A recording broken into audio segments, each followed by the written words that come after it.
Kalau kita lihat Sarawak Haze shuts 591 school across 10 district. Jadi ada 10 distrik ya. Ada ratusan sekolah yang ditutup dan ini sudah asapnya menyebar ke Sarawak, Malaysia hingga kualitas udara memburuk. Kalau kita lihat visualnya pemirsa, ini memang tidak layak dihirup ya. Bukan lagi harus dihindari tapi memang harus pergi dari daerah ini kalau kita lihat. Karena sudah tidak bisa lagi, jarak pandang pun sangat jelek seperti itu. Dan ini yang membuat 591 sekolah di 10 distrik di Sarawak ini ditutup. Dan penutupan ini diberlakukan sambil memantau perkembangan kualitas udara dari kebakaran hutan di Kalimantan. Kebijakan ini diberlakukan karena ada 200.000 murid sekolah di Sarawak, Malaysia terpapar kualitas udara buruk akibat asap karhutlah.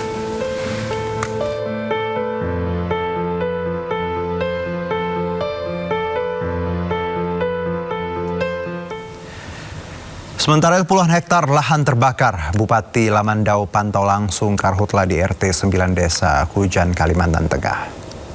Kabupaten Lamandau sekarang api lagi mengarah ke Kalau kita lihat dari tayangan ini pemirsa, kebakarannya ya parah ya. Kita lihat bahwa asap, api merah sekali.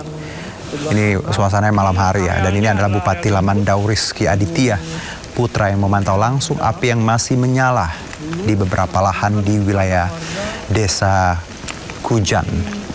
Ini api masih menyala dan proses pemadaman yang berlangsung belum bisa mematikan total kebakaran. Meski begitu, mengerahkan seluruh pihak, pemerintah daerah berupaya keras untuk segera memadamkan api.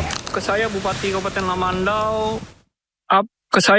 Kabupaten Lamandau, TKP kami hari ini ada kebakaran sekitar yang terlapor 30-40 hektar.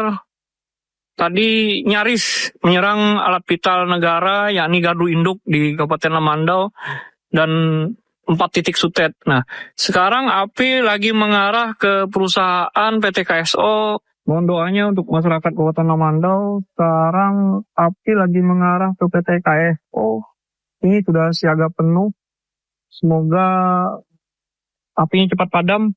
Tadi kita sudah dari yang sebelah sana. Ini arealnya adalah area gambut lumayan dalam. Dulu pernah digunakan untuk ladang warga. Jadi lumayan terasa. Sampai sini rasa panas dari bara apinya. Semoga kita dilindungi.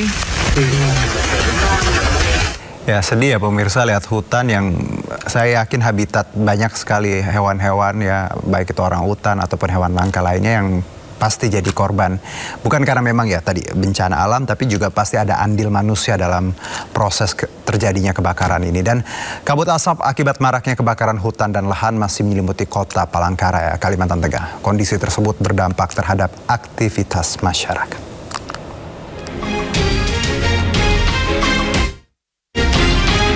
Kabut asap yang menyelimuti kota Palangkaraya, Kalimantan Tengah terasa semakin pekat akibat meningkatnya kasus kebakaran hutan dan lahan di sejumlah wilayah Provinsi Kalimantan Tengah. Diketahui 2 wilayah yang cukup rawan, yakni Kemeloh Baru dan kawasan Tumbang Nusa. Pemerintah Kota Palangkaraya memaksimalkan upaya pencegahan dan penanganan kebakaran hutan dan lahan, salah satunya pemadaman titik api dengan berbagai cara yang berkolaborasi dengan lintas sektor. Dampak dari kabut asap juga dirasakan para pengendara yang harus menggunakan masker saat melintas di sejumlah ruas jalan, salah satunya kawasan Jalan Yosudarso hingga Bundaran Besar Palangkaraya. Selain itu, bau asap yang terbawa masih terasa dan mengganggu warga yang beraktivitas di luar rumah. Dari Palangkaraya, Kalimantan Tengah, Ade Sata, iNews melaporkan. Ya, seperti yang saya sebutkan di awal pemirsa, dan kita tahu semua bagaimana sebenarnya ini langganan tiap tahun Kalimantan darurat kebakaran hutan dan lahan. Tidak hanya Kalimantan, kadang Sumatera pun juga. Puluhan ribu hektar lahan terbakar membuat relawan pemadam karhutla kelelahan bahkan pingsan. Keluar. Akibat kelelahan memadamkan kebakaran hutan dan lahan serta terkepung dan menghirup asap pekat, 2 relawan di Sampit Kabupaten Kota Waringin Timur, Kalimantan Tengah jatuh pingsan. Rizky Mubarak, relawan ini bahkan terpaksa digendong. Korban pun dilarikan menggunakan ambulan ke Rumah Sakit Dr. Murjani Sampit untuk mendapatkan perawatan. Sementara Gusti, seorang petugas posko gabungan pengendalian Karhutla, juga tumbang kelelahan akibat banyak menghirup asap pekat. Terlalu menghirup banyak asap dan ya lumayan jarak titik api cukup jauh dan besar juga apinya. Selama Karhutla, para relawan ini jatuh bangun berjuang memadamkan Karhutla, bekerja siang malam tanpa dibayar sepeser pun. Bahkan mereka membiayai sendiri kebutuhan BBM, makan, dan minum. Banyaknya titik api yang muncul membuat kebakaran terus meluas. Salah satunya di Kota Palangkaraya. Kalimantan lagi-lagi darurat kebakaran hutan dan lahan. Berdasar data BPBD, Kalimantan Barat jadi provinsi dengan luas karhutla terbesar, lebih dari 28.700 hektar. Kalimantan Tengah lebih dari 2.300 hektar dan Kalimantan Selatan 3.400 hektar lebih. Hampir sebagian besar wilayah di Kalimantan menjadi wilayah terdampak karhutla dengan masing-masing provinsi memiliki sedikitnya 3 wilayah paling terdampak. Kebakaran hutan dan lahan di Kalimantan mulai berdampak pada kehidupan warga, terlebih kabut asap pekat menyulitkan aktivitas warga dan membuat indeks kualitas udara memburuk. Rabu 19 Agustus, indeks kualitas udara di Kota Palangkaraya mencapai 487, masuk kategori berbahaya dan berdampak pada jarak pandang. Tim kontributor iNews melaporkan. Ya, miris pemirsa, ya, tadi ada 28.000 lebih hektar terbakar, terus terdampak warga. Dan ini kejadian yang berulang tiap tahunnya, ya. Semoga saudara-saudara kita yang terdampak Kalimantan cepat pulih, ya. Tadi cepat hujan juga, amin ya robbal alamin. Plus juga kita nggak lupa bahwa ada manusia, ada juga hewan yang hidup di hutan, yang lagi-lagi bumi itu bukan cuma punya manusia, ya, egois kalau kita bilang ini punya kita gitu.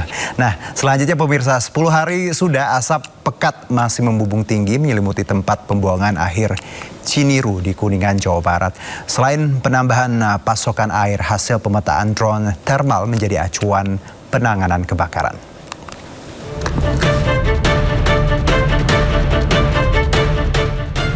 Memasuki hari ke-9, kebakaran hebat yang melanda tempat pembuangan air sampah di Desa Ciniru, Kecamatan Jalaksana, Kabupaten Kuningan, Jawa Barat. Asap pekat masih membumbung tinggi, menyelimuti seluruh area kawasan dan sekitarnya. Mulai Kamis pagi,